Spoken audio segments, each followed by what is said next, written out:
What are you thinking about Madar? I know Evan brought him up before, obviously, and there's a lot of excitement about him coming over to, we don't know if he'll be on the team next year, but come over to participate in Summer League and just get our first look at him. Obviously, people look at the highlights and it's easy to fall in love with the guy, but anyone can fall in love with a highlight reel. Like people on social media the other day, and maybe it's just our guy Greeny being Greeny, but people falling in love with the, Carson Edwards at the gym playing pickup. Like we know that highlight reels are very different from going out and doing the job and performing at the highest level, at the highest stage. I mean, Carson Edwards couldn't, he's known for a huge 3-point performance in a preseason game in Cleveland. He's done nothing to speak of since.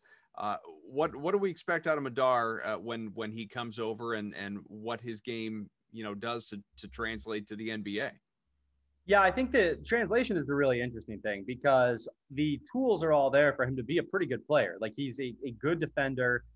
He's obviously, like, you see the highlight passes. Like he's a really flashy passer. He's got a really good court sense. And I think, the biggest question mark with him was that before last season, he was a bad 3-point shooter, and now he's a good one. So like that's really promising to me. And I think if you watch, his shot, it looks smooth. It looks good.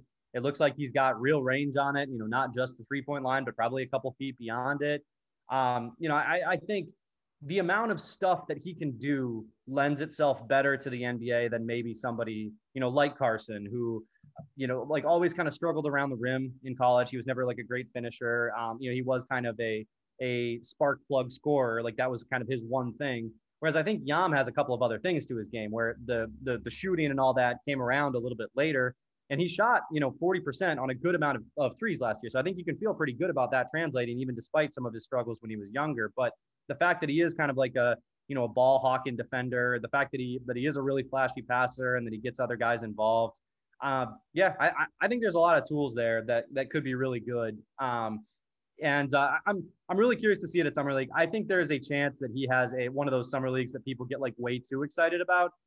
Like, I don't think he's going to be like, starting for the Boston Celtics next year or anything like that. But I do think that there is some potential for him to make some waves and to look like an interesting backup option if they're willing to take on, another young guy onto this team. Yeah, Summer League is always fun. Summer League overreactions are the best. I am one of the guys that usually pushes that narrative because I just enjoy watching young guys, compete and make a name for themselves and try and, use Summer League as a springboard to something that's going to be better. And I'm actually kind of amped for this Summer League team, mainly because we haven't seen it in a while, just because, pandemic and things. But sure, there are some interesting names. Like, I guess Pritchard's going to play a little bit. I don't think Pritchard should play at all in Summer League. I think he proved that he could hang. I don't think that's really necessary. But a guy like Neesmith, I would like to see Romeo play a little bit. Yeah. Obviously Carson and Tremont and some of the other guys that are going to play. I'm obviously very, and then Brown. What's up? Moses Brown, right? Moses. I mean, again, Moses should probably play. I mean, that guy should definitely, get some PT.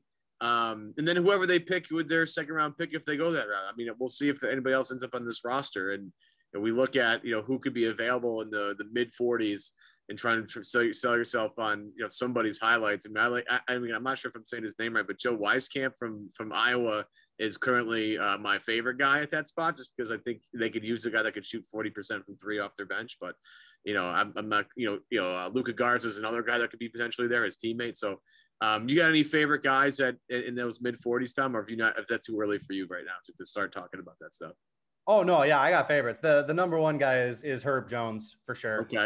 From just like a super versatile guy, super versatile defender, like great size. Like I really like him. I'm like lukewarm, no pun intended, on the Iowa guys. That might be my own bias. Like they both come from the same like region that I did. Like Weiskamp's name is like, it sounds like every dude that I went to high school with in Iowa. So like, I just kind of don't believe in him, but like, that's, not fair.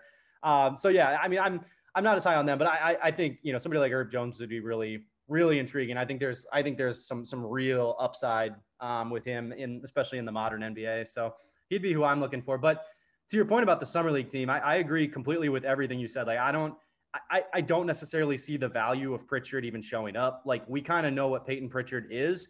I think one of the nice things about Summer League for somebody like Romeo Langford is it's an opportunity for him to play basketball and kind of like like almost like find his niche again. You know, like he had his niche on Indiana. He's obviously, you know, had his niche with all of his high school teams. In the NBA, it's so hard to pin down what he is. Like, are they trying to develop him into like a spot up shooter? Like, he's got a lot of work to do if that's the goal. You know, are they trying to develop him into like a tough one-on-one defender? Is he this like pick and roll guy that, you know, that we saw at every other stage in his career? Like, can he do that at the NBA level? Like, playing in summer league gives you the opportunity to figure those things out a little bit against other professionals and with guys who you might play with. So, I mean, I see a ton of value in Romeo playing, you know, Neesmith, all of those guys. But yeah, like Pritchard's the one that doesn't necessarily make as much sense to me. So, yeah, I'm really excited for summer league too. I think it's going to be a lot of fun. But as far as the draft goes, yeah, give me Herb Jones. And if you can't get him, I don't even know, man. Like, trade the pick, see who else falls. Like, there might be some guys who are kind of interesting from the first round who fall. I don't think BJ Boston is going to be around at that stage. I know he's fallen into the second round on a lot of mock drafts. If they have a chance to take a flyer on him in any capacity, I definitely would. I know he had a really tough year at Kentucky. He's one of the better high school players I saw at like the hoop hall in the last 5-6 years. Like he's really, I don't know what's going on with him, but like the talent is really, really high with him. So I would definitely take a flyer on somebody like him if it's available. But yeah, it'll be it's going to be a fun couple of weeks here. I'm excited to see how this shakes out. Couple things. Going back to Pritchard, I guess just to be a devil's advocate here a little bit, and look, feel free to tell me if you think it'd just be a total waste of time. I'm in agreement with both of you in that I don't see any value in Payton Pritchard being there playing in games. But what about being there and participating in practices, being kind of a young leader in the sense that, you know, he's already been through it. Clearly he's established enough to not, you know, that you can easily make the cases you guys have that he doesn't need to be out there playing in summer league games. But, you know, as a guy who could be kind of again, for lack of a better term, sort of camp leader, a guy that young guys can look up to. He's young enough in his career, obviously 1 year under his belt, that it's not like he would take it as a sign of disrespect if he was sent there to Vegas to be part of it, to be kind of a mentor. He might even embrace it and help his own leadership skills in that sense. He could be there as kind of not that he knows Ime Udoka at all. It would be more of a thing with Brad Stevens, but he could be kind of a bridge to some degree from the coaching staff to the younger guys who are just going through this either for the first time or just, you know, kind of finding their footing a little bit more than they have in the past. I guess I can just see some value, if we were to look for it anyway, some value in Payton Pritchard being there. I don't want to see him out in the court participating in summer league games, you know, for fear of injury and whatever else. I just don't also, as you guys said, I don't think it's necessary. But if he's out there in drills and just sort of around and an ear for guys who are looking to get comfortable with the NBA lifestyle, I could see the value in that. It's funny the way we talk about like 4-year seniors, right? Like that right. I mean, he's in his second NBA season and his first one was pure chaos. And we're like, maybe that guy should be there for leadership. I don't know. Yeah, no, I think he's like, I could see that. I could see some value there. You know, it's interesting because like, I don't know how much Pritchard is going to be asked to be a leader, you know, next season. Like the Celtics have leaders, like, you know, Tatum's a leader. Jalen's a leader. Smart is certainly a leader. Like, you know, I think he at this point, there's probably some value in having him try to be a leader, and just in terms of like, what does he look like 3 or 4 years from now, or you know, that type of thing. So yeah, I mean, and the other thing too is like you know, I think a lot of guys might not want to go to summer league just to kind of hang around.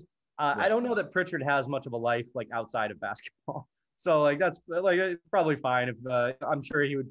And I guess hanging out in Las Vegas isn't the worst thing in the world either. So, yeah, I mean, if he wants to do that, sure. I think there's value there. But I think in terms of like the on-court stuff, in terms of like the guys who are just working on, you know, developing their games, I do think the focus needs to be on guys like, you know, Langford and Neesmith, and just guys who, if those guys can contribute next season, that really helps the Celtics a lot. Like that makes a big difference. Or, you know, not for nothing, if somebody like Neesmith has a really good summer league, maybe his trade value goes up, or maybe, you know, Langford's trade value goes up. Like those things are all valuable too. So that would be my focus. But I could see the argument for just kind of, you know, having a guy around to be there, and to even just to have continuity with, you know, whatever assistant coach is working with them. Hi guys, Cedric Maxwell here. I want to take a minute to tell you about Marigold Medical. I'm used to keeping my body in great shape, but with arthritis, even the most simple everyday tasks became unbearable. As soon as I called Marigold Medical, I knew I was in good hands. No drugs, no surgery, just an experienced team of caring professionals that wanted to get me back to doing the things I love. Make the call to Marigold Medical and get back to pain-free life.